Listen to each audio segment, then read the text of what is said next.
Hey, welcome back to my channel, IndieAuthor Jill. So if you saw the last TBR video, then you know that I had to actually change up my previous TBR pool to actually make my reading challenge work. Since I'm on the 21 connected challenge, I may have been able to make it work with the books that I had pulled, but it would have been difficult and I would have had to get very creative. Um, but the books that I pulled from the jar ended up being fractured between that and what I had thread friends picking. Um, was Fractured, Secrets at Sunset, Butterflies at Blue Hour, Adventures of Terramon, Waves of Undead, Puck Right Off, Before I Deserved You, and Thane. And so I do still want to try any of these prompts that come from the Connected Challenge. I am going to try and work those from that list in as much as possible and wherever possible. Um, my niece did come over and we did get the books unwrapped to make it easier because some of it requires knowing what the um, book covers look like or um and it's like if I don't know which one is which, then I don't know which one to like unwrap if it's still wrapped up. So the book that I just got done reading is Blackguard, Way of Askari, Way of the Askari by R.S. Cobb. um and the I believe it was published in the same year for that prompt, and the prompt for the next book is minus or 30 pages less or 30 pages more than the previous book. And I chose the Gandon Gambit because it is exactly 30 pages more than the Blackguard saga, The Way of the Askari. So that's what I'm going to be reading next. We are going to talk about this book, but a few things to get through first. Like I said, she did come over. Um, After the Gandon Gambit, the prompt was a similar font, so I chose White Light Christmas because it's a combination of print and script.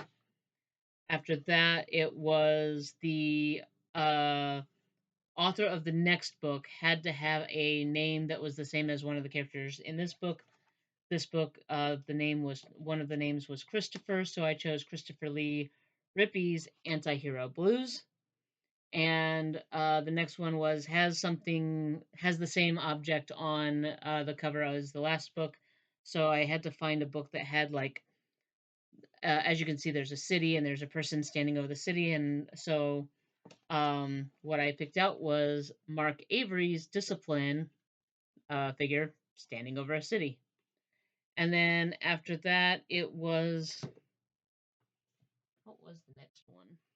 Hang on, I gotta get my glasses. I can't read without them. Um,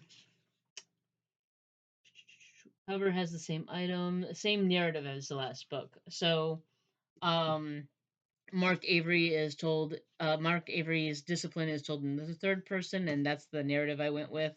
And I was able to put Thane back on the list uh, from this list, so we can cross Thane off of uh, the list of books I need to prioritize to get on here. The next one is a book that a character in this book would probably read at the beach. And so until I read this book and find out what kind of a people, what kind of people these guys are, I will not know what kind of book that they would read. I could probably pick one and say, I could probably pick what's the one of these on the list. Butterflies at Blue Hour, sure. I could probably pick out Butterflies at Blue Hour and say there's probably a character in there that would read this at the beach. And there probably is. Um, but we'll see. Um, one, I'm hoping one of these will definitely fit one of the characters of Thane. One of them on this list. So there's that. Um, you're actually seeing this video. I'm a few days after I recorded it. Because I today is my we're celebrating my grandson and my son's birthday together. And I'm actually wrapping up some presents for him while I'm doing the video. Um, but tomorrow, my husband and I are going to spend all day hiking, and then we have a benefit dinner we have to go to on Saturday, and then Sunday we have church and dinner with the family, and then Monday it's back to work. So, uh, kind of getting everything done today because this is the only day I'm going to have to film this video, and this is just where life is right now. But Blackguard, Way of the Askari by R.S. Cobb. I wanted to like this. I wanted to like the book. I had high hopes for it, and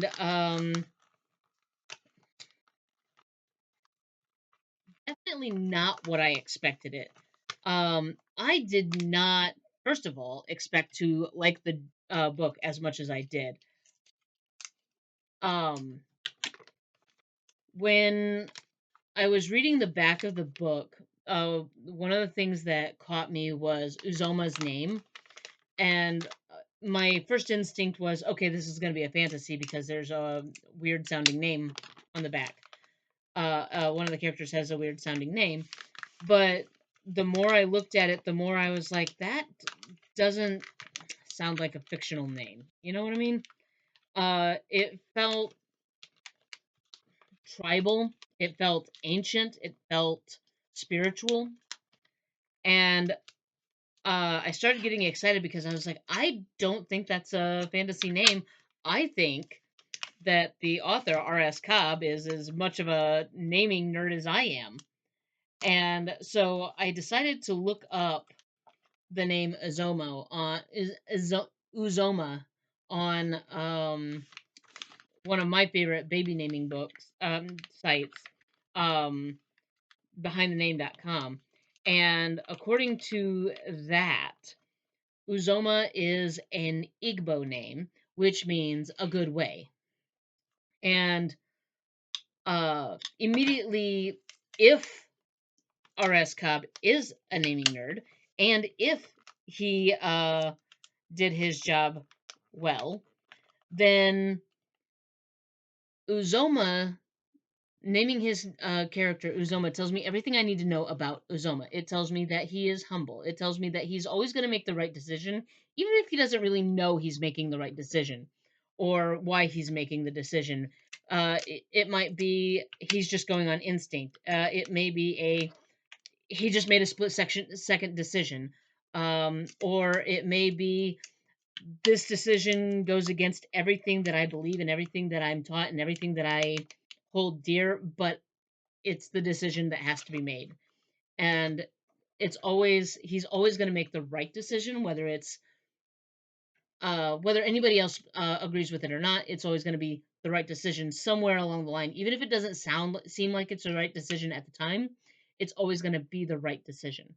It also tells me that he's going to be the hero of the book. And you might think that that might give everything away, but what I love about a name like Uzoma, where it just tells you that it means the good way and that he's going to be the hero, is it doesn't tell you everything, because he can be the hero, and there are 6 ways.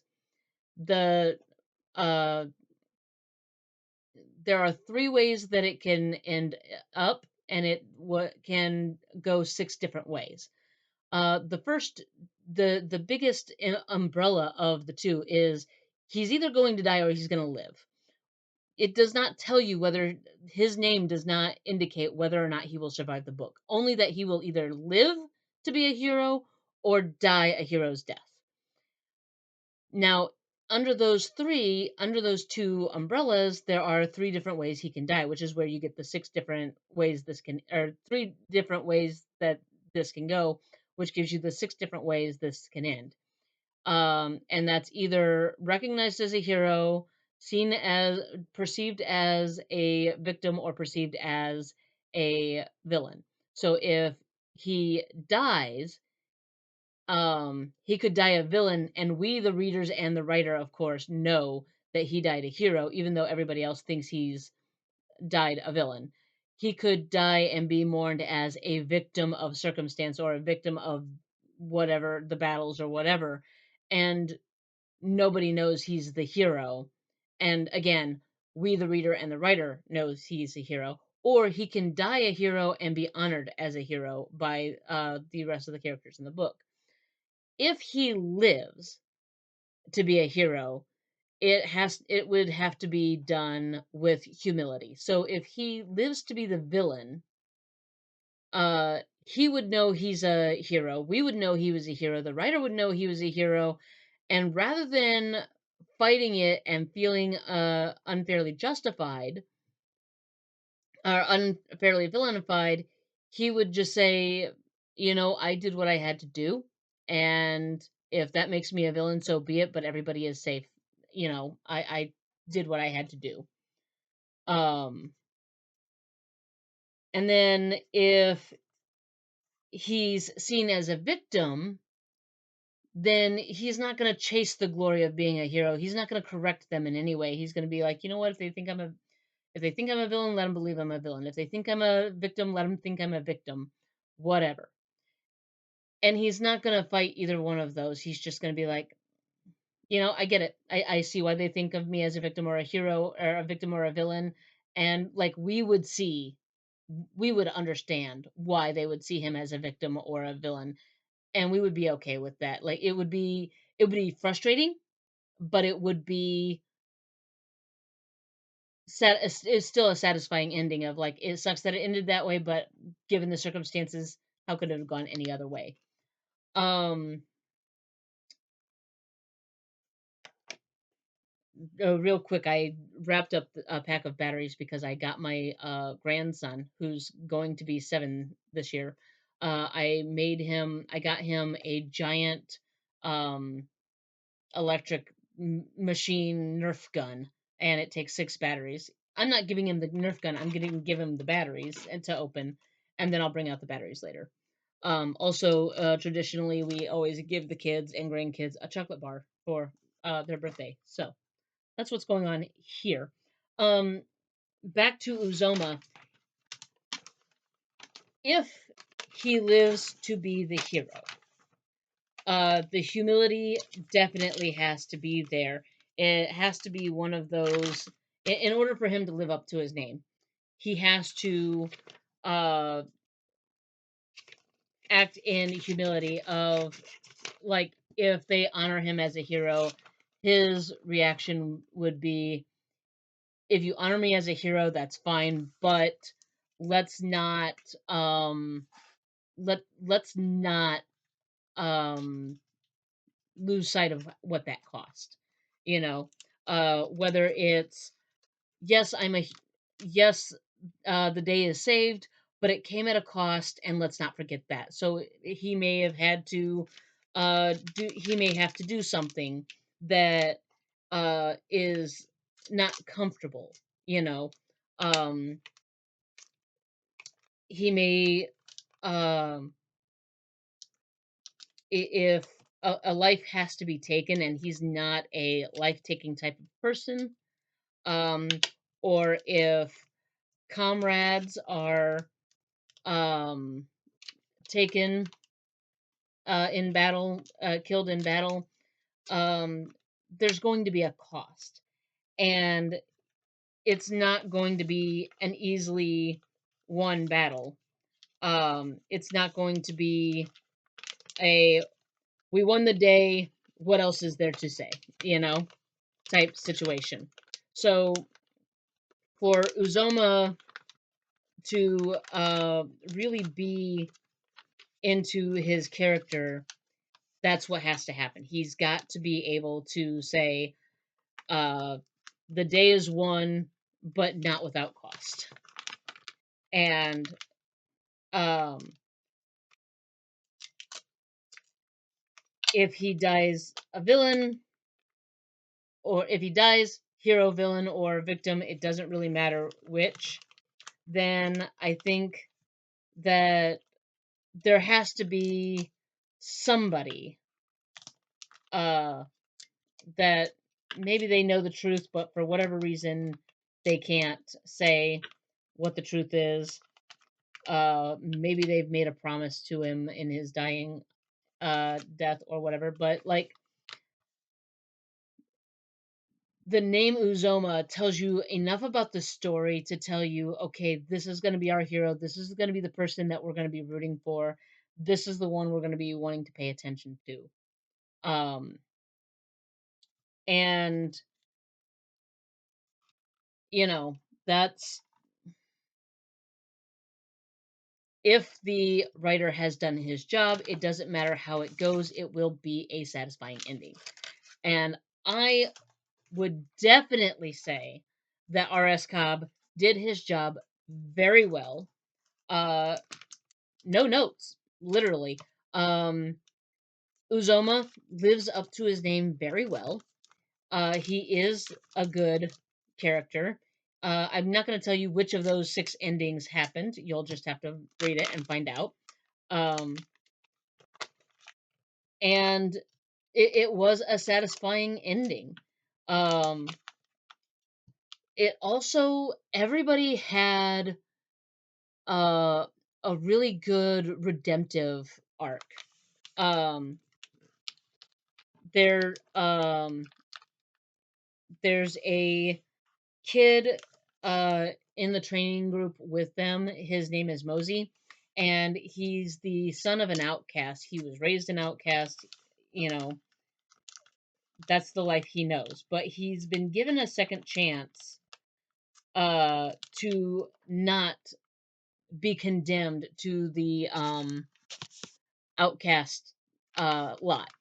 And so he's given a chance to go to the training grounds and to train to become an Askari and to um, rise above being an outcast and redeem himself. Um, and he is not met well. Uh, the other kids are still um, the others in the training ground are still of the opinion, like they have their different prejudices about outcasts and whatnot. They've been raised that outcasts are bad and we can't have them running around.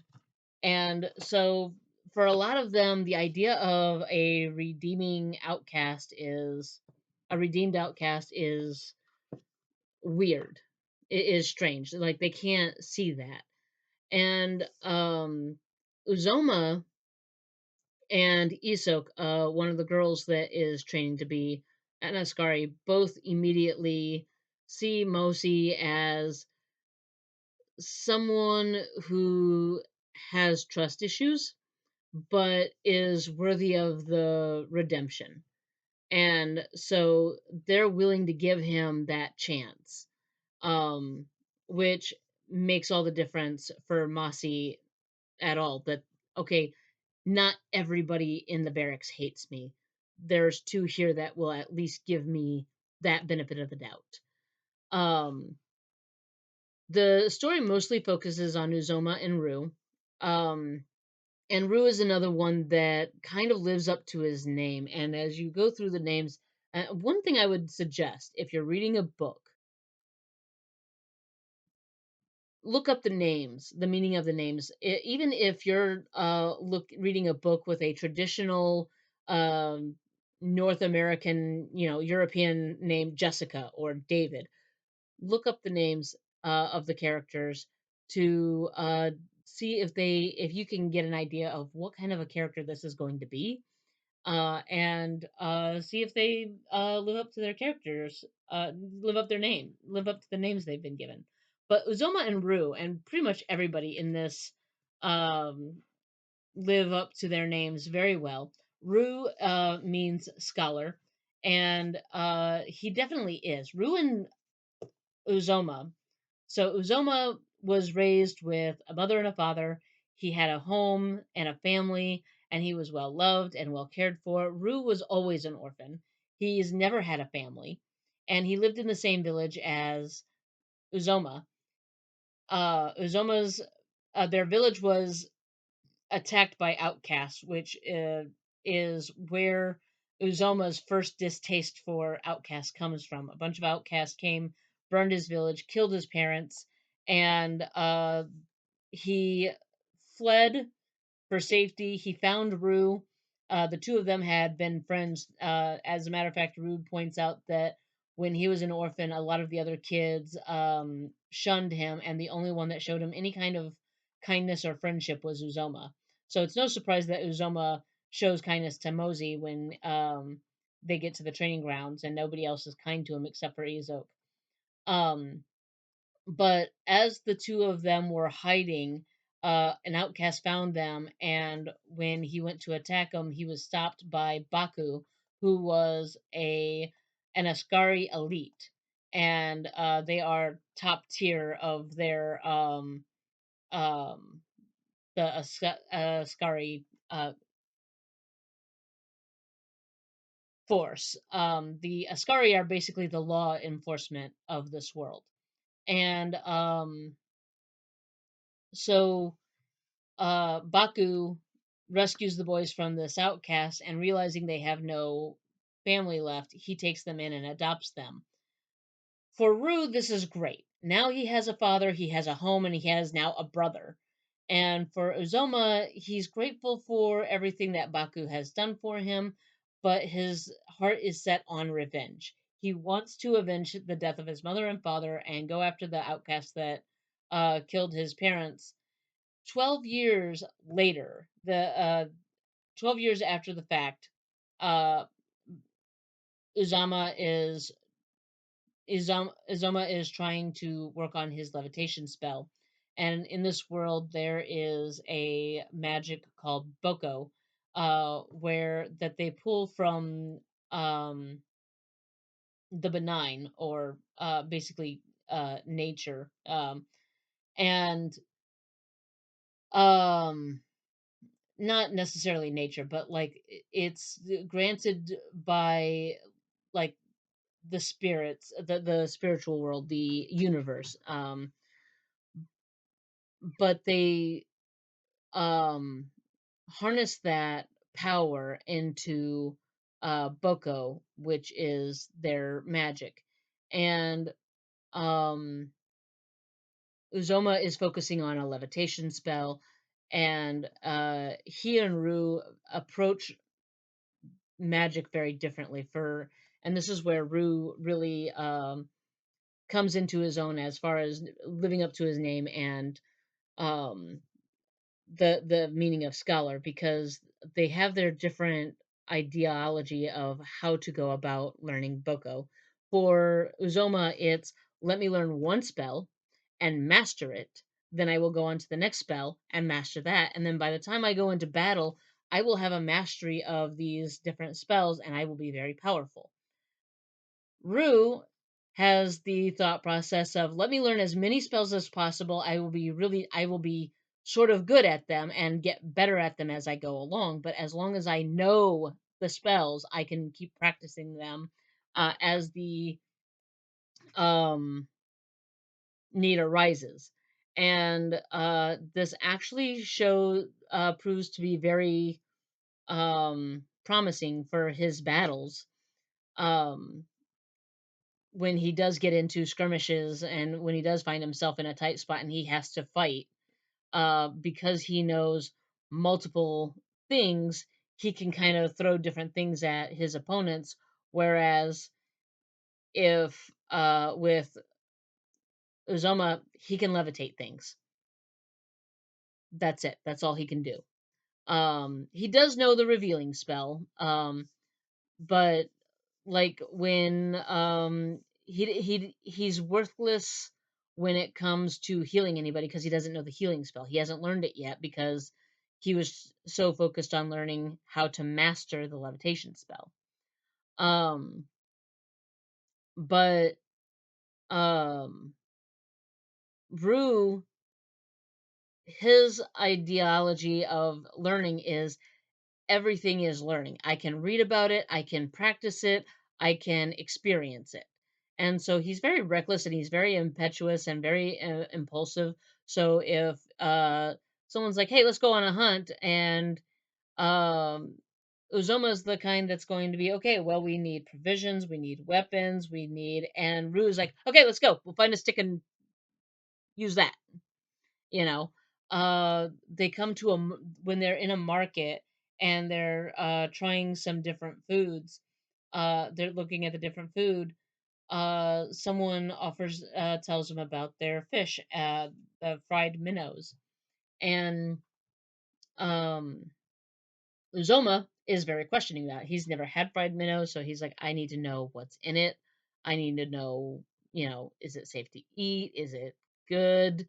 You know, and Rue is very much, if it smells good, it probably tastes good. Put it in my mouth and let's go.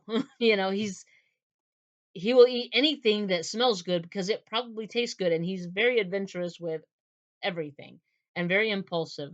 Rue also has a different understanding of their relationship. He uh, acknowledges Baku as his father. He acknowledges Uzoma as his brother.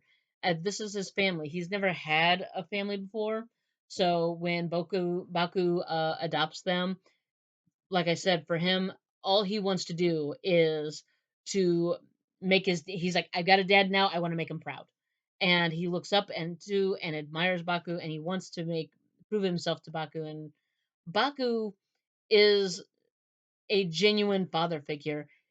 Rue doesn't have to do anything to make Baku proud of him. He's proud of him just because he's Rue.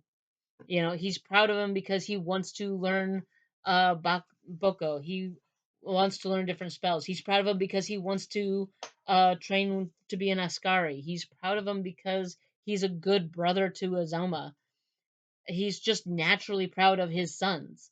And Uzoma, not wanting to forget his parents, he's so focused on his revenge that anytime Rue's like, oh yeah, Baku's our father, Uzoma's the one that quickly corrects him. He's like, he's our adoptive father.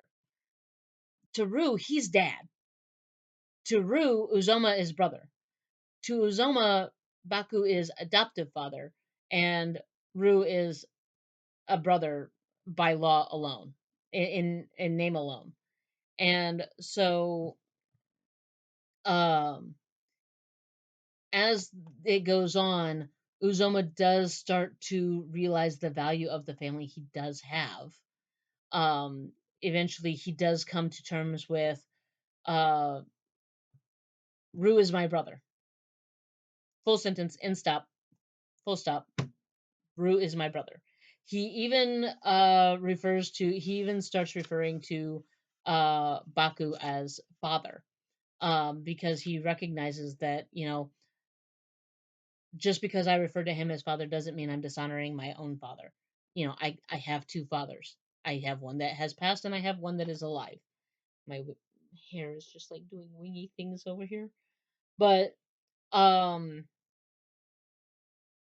Rue, like I said, he's impulsive and he has his own learning curve of um the value of a good plan. And Rue and Uzama balance each other out so well, because if it weren't for Rue, Uzama would just stay home, cozy in bed, and safe. If it weren't for Uzoma, Rue would get himself killed because he's impulsive and he's like, "Hey, let's go run into danger," and Uzoma's like, "Hey, let's run into danger with a plan. How about maybe let's let's just slow down. I'm not saying don't go. I'm just saying let's think about this. You know, so Uzoma is the calm to Rue's impulsiveness. He's like the brakes that Rue just doesn't have. But if he's the brakes, then Rue is definitely Uzoma's gas pedal. And together they balance, like I said, they balance each other out really well. Neither one of them wants to see anything happen to the other one. Um, So they've always got each other's back, and this is where they that brother thing comes in with Uzoma, is that, yeah, this is my brother, you know. And um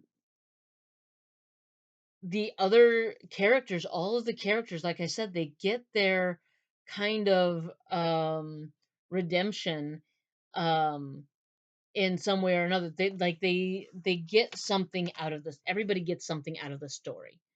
um and love or hate him, even Amadi gets his, he has an abusive father, and eventually he gets a father that uh he admires and that he genuinely wants to spend time with, that is kind and respectful, and trying, that genuinely wants to teach him. Whereas the his first father is very abusive, and his idea of teaching him is beating some sense into him, literally. Um, and like, I didn't want to like the bad guys. I really didn't. Akashi and like Akachi is the bad guy, sort of. And like I said, you read this, you'll realize what I mean. But Akachi's motivations are very base, as far as, like, he only has one goal in the world, and that is protect my son, take care of my son. And that means getting my son stronger. So he's always teaching him, but he's also always protecting him. Um, and uh, anything that is even a hint of danger to him, this is what makes um, Akachi so dangerous, is because it doesn't have to be a full on attack against his son. It can be just a slight, and he's ready to kill for him. Uh, and this is what makes him so dangerous, and this is why the Askari are like, we've got to get this guy, and we've got to put an end to him.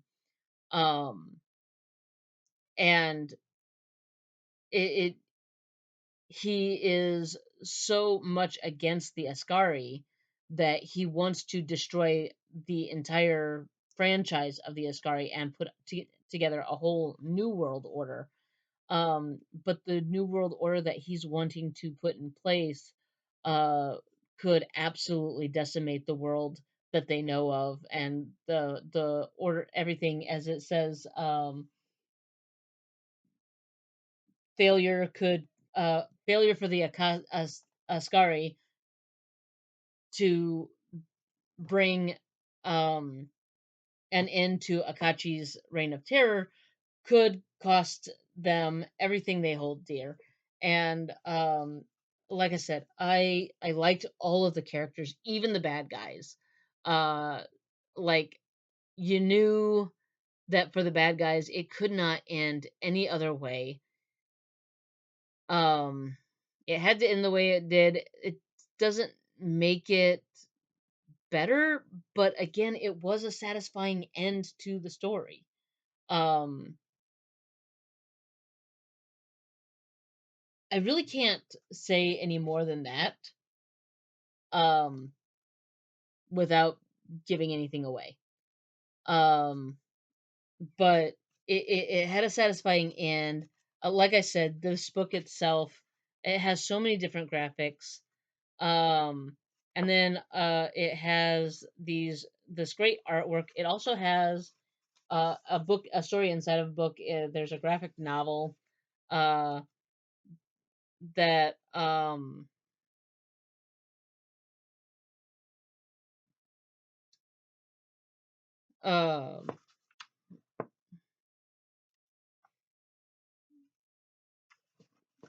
you've got these really cool graphics inside. Um, this artwork is absolutely stunning.